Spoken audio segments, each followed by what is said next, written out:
Assalamualaikum warahmatullahi wabarakatuh. Perkenalkan, saya Rika Marlina dari SMK Negeri 1 Gunung Guru. Saya mengajar pelajaran ilmu pengetahuan alam dan sosial untuk siswa kelas 10. Hari ini saya akan menyampaikan materi tentang ciri-ciri makhluk hidup.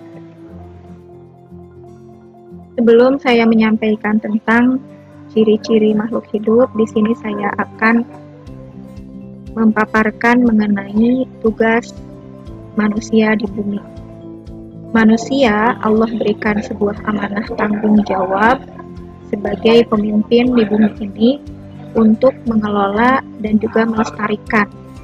Dalam artian, baik itu makhluk hidup atau biotik maupun makhluk tak hidup atau abiotik. Adapun ciri-ciri makhluk hidup, yang pertama adalah bernafas. Bernafas ini ada berbagai cara untuk hewan, yaitu ada yang bernafas menggunakan paru-paru, seperti halnya hewan mamalia, yaitu hewan menyusui. Yang keduanya itu adalah burung atau aves, sama bernafasnya menggunakan paru-paru. Ada hewan reptilia atau hewan melata, dan juga hewan yang hidup di dua alam atau di darat dan di air, yaitu amfibi. Berikutnya, ada jenis hewan yang Allah ciptakan menggunakan insang, yaitu ikan. Berikutnya ada hewan yang bernafas menggunakan trakea, yaitu kupu-kupu, belalang, nyamuk, serangga. Berikutnya, ada hewan yang bernafas menggunakan kulit, yaitu cacing. Dan juga ada hewan yang Allah ciptakan bernafas menggunakan paru-paru buku, yaitu laba-laba dan kalajengking. Adapun tumbuhan, bernafasnya ini dengan menggunakan daunnya, yaitu stomata, akarnya yaitu bagian akarnya dan juga batang daun, yaitu lentisel. Itu ciri makhluk hidup yang pertama, yaitu makhluk hidup senantiasa bernafas. Ciri makhluk hidup yang kedua adalah makhluk hidup senantiasa bergerak. Pergerakannya ini untuk hewan dia bergerak secara aktif, dan tubuh hewan itu akan dibentuk atau berbentuk sesuai dengan tempat hidupnya. Misalnya hewan air seperti halnya ikan, bentuk tubuhnya lebih slim, lebih ramping. Mengapa demikian? Karena untuk dapat bergerak di dalam air dengan mudahnya, maka supaya bisa bergerak bebas di air, air memiliki massa jenis yang lebih besar. Sehingga ketika bentuk tubuhnya slim, memudahkannya untuk meliuk bergerak-gerak di dalam air. Kemudian yang kedua, untuk hewan yang hidup di darat. Hewan ketika bergerak di darat, atau hewan yang hidupnya di darat, cenderung memiliki tubuh yang lebih besar, sehingga supaya bisa bergerak dengan mudahnya, Allah ciptakan otot dan tulang yang lebih kuat dibandingkan dengan hewan lainnya, karena untuk menopang beban besar dari tubuhnya. Hewan yang ketiga adalah jenis hewan yang hidup di udara atau sering terbang di udara, seperti halnya burung. Burung memiliki tulang otot terbangnya ini, tulang otot sayapnya ini lebih kuat, namun dia ringan dan bentuknya melengkung supaya memudahkan dari udara berpindah dari atas ke bawah, sehingga dapat mengurangi gaya gravitasi, sehingga burungnya bisa terbang dengan tinggi. Untuk tumbuhan, merupakan makhluk hidup yang bisa bergeraknya secara pasif, berbeda sekali dengan hewan. Nah, gerak di dalam tumbuhan ini ada 3 jenis. Ada gerak yang disebut dengan endonom, yaitu gerak sel yang ada di dalam tubuh tumbuhan. Ini contohnya adalah gambar dari daun hidrilla, di mana ketika dilihat di dalam mikroskop, di bawah mikroskop, ternyata ada sel-sel yang berada di dalam klorofas yang bergerak-gerak mengelilingi sel-sel ini, ya, jadi berputar-putar. Ini menandakan bahwa terjadi gerak di dalam tumbuhan walaupun tidak terlihat langsung oleh mata kita. Yang keduanya yaitu gerak higroskopis adalah gerak pada tumbuhan dikarenakan kadar air yang tidak merata. Misalnya, di sini dapat diperlihatkan ada tumbuhan kapas yang ketika berbuah berwarna hijau dan buahnya ini tertutup, ya. Namun lama-kelamaan ketika kadar airnya semakin berkurang, maka buah kapas ini akan terbuka, ya, membelah sedikit-sedikit karena kadar airnya yang berkurang. Nah, ini pun disebutnya pergerakan, ya, gerakan tumbuhan yang disebut dengan gerak higroskopis. Begitu pula dengan tumbuhan pinus. Bunga dari tumbuhan pinus atau buah dari tumbuhan pinus ketika awal dia akan menguncup. Namun ketika jatuh dan lama-kelamaan kadar airnya berkurang, maka bunga dari pohon pinus tersebut akan terbuka, ya, semakin melebar. Nah, itu disebutnya adalah gerak higroskopis. Gerak yang ketiga adalah gerak eksionom, yaitu gerak yang terjadi karena adanya rangsangan dari luar.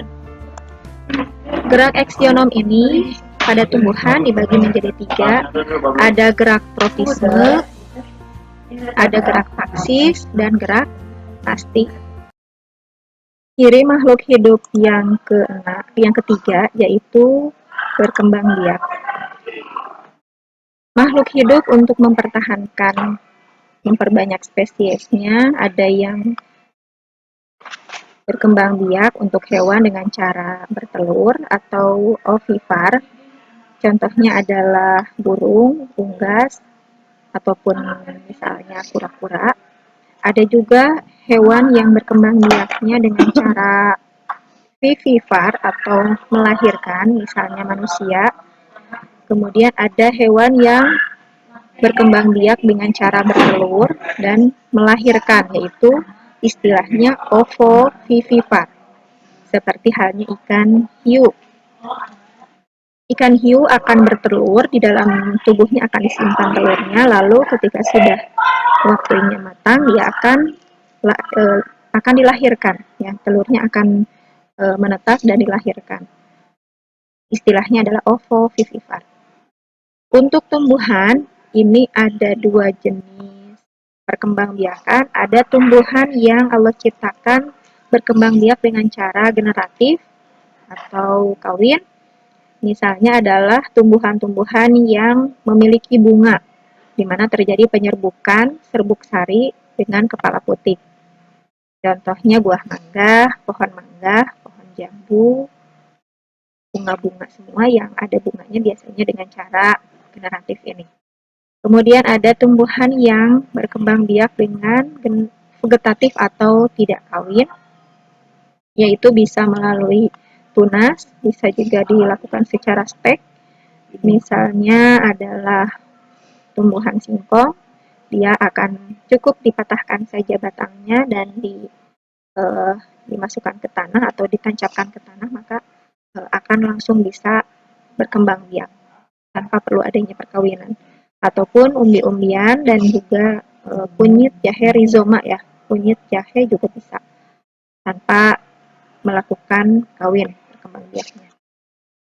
Lalu ciri makhluk hidup yang keempat yaitu makhluk hidup senantiasa membutuhkan makanan, yaitu diantaranya untuk tumbuhan, yaitu berupa gas karbon dioksida, yaitu hasil dari hasil pembakaran bahan bakar kendaraan bermotor, mobil, limbah industri berupa gas, atau bisa juga dari hasil pernafasan hewan, manusia, dan juga tumbuhan membutuhkan air serta zat hara untuk melakukan reaksi fotosintesis pada siang hari.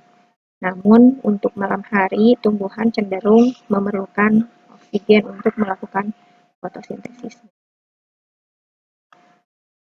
Hewan untuk memerlukan makanannya ini ada 3 jenis cara memperoleh makanannya atau dalam mendapatkan makanan ada 3 jenis hewan. Ada jenis herbivora, yaitu yang hanya memakan tumbuhan, seperti halnya belalang, domba, kambing, sapi. Ada juga hewan yang makan daging saja, ya. Ada misalnya adalah serigala, harimau, ya. Berikutnya ada yang omnivora, yaitu pemakan daging maupun tumbuhan seperti manusia. Ciri makhluk hidup yang kelima yaitu makhluk hidup senantiasa akan bertambah tinggi, bertambah lebar, dan bertambah besar. Itu disebut dengan tumbuh dan berkembang. Yang keenam adalah makhluk hidup peka terhadap rangsangan yang ada. Misalnya adalah ketika manusia merasa ada ancaman berupa pukulan, maka tangannya langsung bereaksi, ya, menangkis misalnya, ya, menangkis serangan yang datang, ataupun ketika ada yang menggigit, misalnya ada nyamuk yang menggigit, itu langsung refleks, ya, langsung dipukul, seperti itu. Kalau untuk tumbuhan, refleks gerak yang terjadi adalah seperti tumbuhan akan mengeluarkan getah saat dilukai tubuhnya atau batangnya atau daunnya. Ciri makhluk hidup yang ketujuh yaitu makhluk hidup akan mengeluarkan zat sisa hasil dari proses metabolismenya, yaitu untuk tumbuhan mengeluarkan gas oksigen dari hasil reaksi fotosintesis pada siang hari dan mengeluarkan gas karbon dioksida pada malam hari. Untuk hewan ada 3 wujud zat yang dikeluarkan, ada yang berupa zat cair, yaitu urin dan juga keringat, ada yang berupa gas, yaitu gas karbon dioksida, dan juga ada yang berupa zat padat, yaitu berupa feses. Yang terakhir, ciri-ciri makhluk hidup yang ke-8 yaitu makhluk hidup senantiasa melakukan adaptasi. Adaptasi ini ada 3, ada adaptasi fisiologi, morfologi, dan tingkah laku. Yang membedakan, adaptasi morfologi ini adalah adaptasi dari struktur tubuh dan fungsi tubuhnya. Misalnya, untuk burung memiliki paruh yang beraneka ragam, itu tergantung dari makanan yang dikonsumsinya.